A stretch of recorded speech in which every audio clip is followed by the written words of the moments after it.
Hi everyone, this is Keely for Soy and Shea, and thank you so much for joining me for another behind the scenes look. Today I'm going to take you along as I pipe some cherry blossoms for the next soap.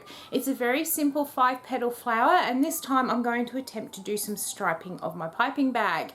Now I'm going to start the video off with just a little bit of musical as I prepare the soap for the piping. I'm using the heat transfer method, so I've got all of my hard oils and butters in my little pot.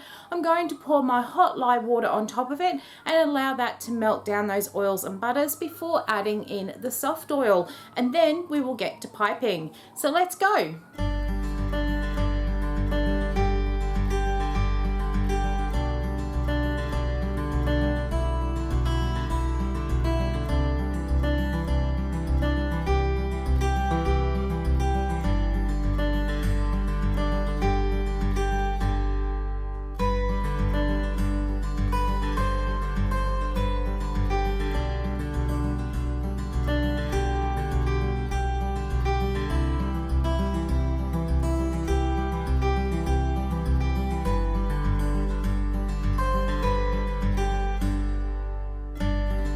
Okay, so these are setting up nicely, and I have now got one of my biodegradable piping bags here, and I've got a Wilton tip 103, which is one of the petal tips. And what I'm going to try and do with this darker pink is I'm going to lay some of the colour down here so that it's sitting at the wider end of that tip, and then I'm going to fill the rest of the bag up with this lighter pink. So let's try this. Usually whenever I've tried doing this sort of striping of bags, it just doesn't seem to work for me like it works for others, or like you see them do in the baking industry, but we're going to give it a good go today. So I think part of my problem is that might be a little bit too wide for doing striping, so let's get rid of that.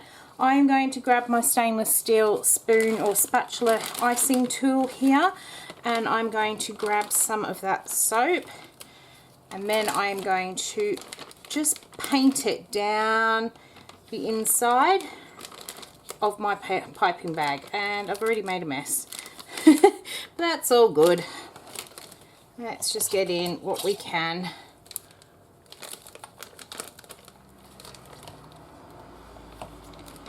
I'm going to try and get it as far down the bag as I can get it as well. It's looking better. It really is easier said than done. I don't know how they do it when you watch all these baking shows. If ever you are interested in learning how to pipe flowers, I highly recommend watching the Wilton channel on YouTube. They have some really great tutorials, and although they're using icing to pipe with, it's pretty much the same sort of techniques and equipment and things like that for doing soap. You just need to get your soap to the right consistency to be able to do this.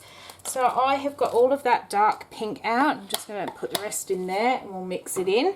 Now I'm going to put the rest of that pink into here.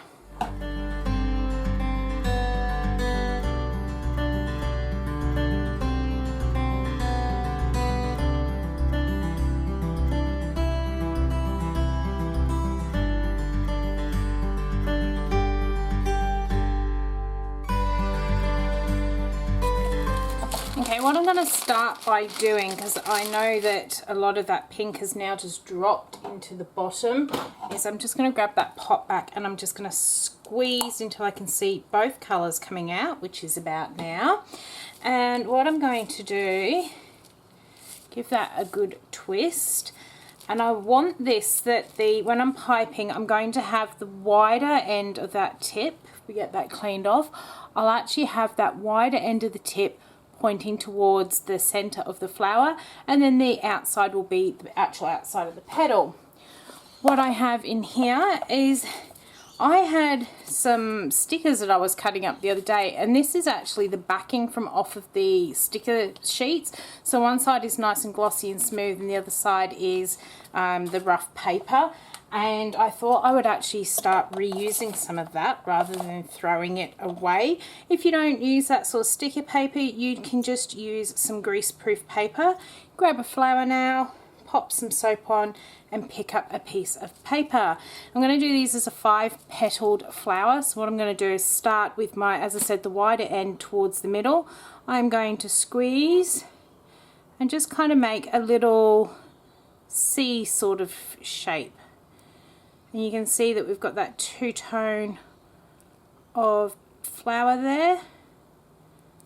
That's that one, and we're going to get that one last petal in like that, and that is going to be our little blossoms. I'm just going to go and grab a tray that we can start putting these onto. Alright, so let's grab another piece of paper here. Twist my bag so it's nice and tight in my hand, and again I've got that wider bit towards the middle.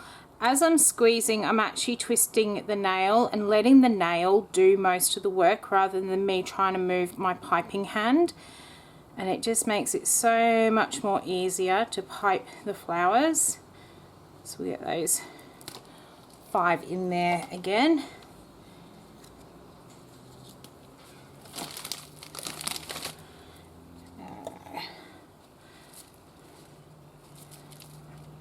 Let's get another one going. So again, I'm just squeezing, I'm making as I'm going to make that, see, I'm pulling my bag up and down, but turning the nail at the same time, and that will actually help to create the petals on these blossoms. So I always have so many people say to me on the videos when I do these piping ones that they wish that they could have a go at this. My recommendation is to have a go. You never know if you can actually do something until you try, and if it doesn't work the first time, don't stress about it. Just keep going, and the more you do, the better the flowers start coming out.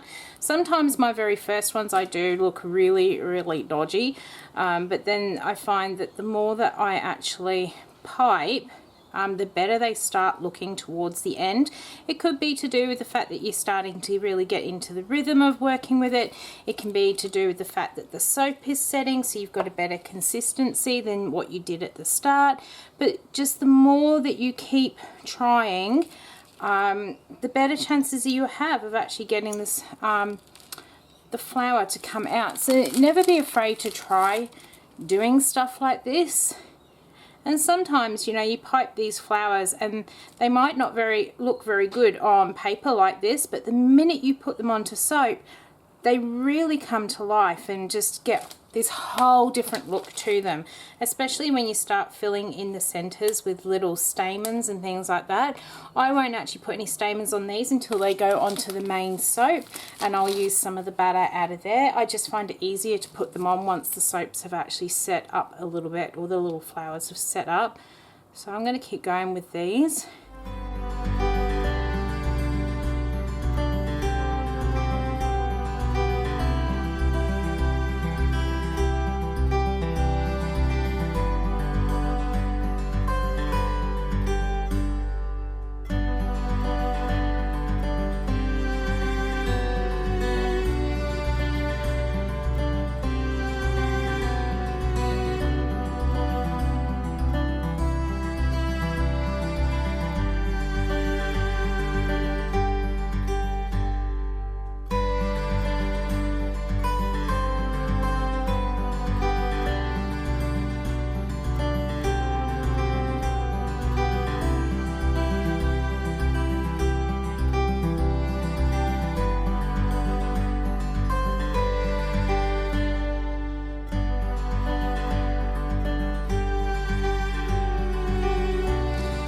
Have some happy childhood memories of a cherry blossom tree. One of the houses that I lived in as a child in England used to have a big cherry blossom tree out the front, and you know, during winter or autumn and winter it always looked pretty sad. There was no leaves on it, no flowers or anything like that. It was just basically a tree of sticks. But come springtime it used to come into full bloom, so it would suddenly be covered in leaves, and all these really pretty delicate pink flowers used to come out into it as well. And then it would be filled with butterflies and bees and birds and all sorts. And it was just such a delight to actually sit under that tree as a child and actually read my book, or you know, dig around in the garden or do something like that. I remember the first time I saw on TV the cherry blossoms in Japan. and I knew that I wanted to go and see them one day. I still haven't got to see them. They are definitely on my list of places to travel to and see these. So definitely have to go to Japan in the spring so I can see them. But I think it would be absolutely stunning to walk down those walkways with all of those cherry blossoms in flower. They have a real big festival celebrating the blossoms when they do come out. And it's just one of those things I've always wanted to be a part of it. Have any of you guys ever seen them in person, or are you lucky enough to actually live in Japan and have seen them as well? Let me know down in the comment section below. Right, so I am going to keep going ahead and piping all these, and when I have finished, I'll do this tray for now. I will go through. This is some Blizzard mica. I'm just going to give them a really quick spritz just to help pick up some of those sort of piping lines and really define those petals. I'll also give them a little spray with some rubbing alcohol just to make sure that they don't dull in colour while they sit here and set up. And then I'm going to go and get my oils ready so that we can actually make the weekend soap. So I hope you've enjoyed watching how I am piping my cherry blossoms here.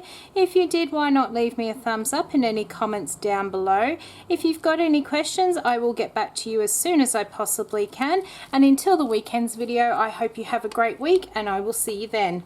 Bye!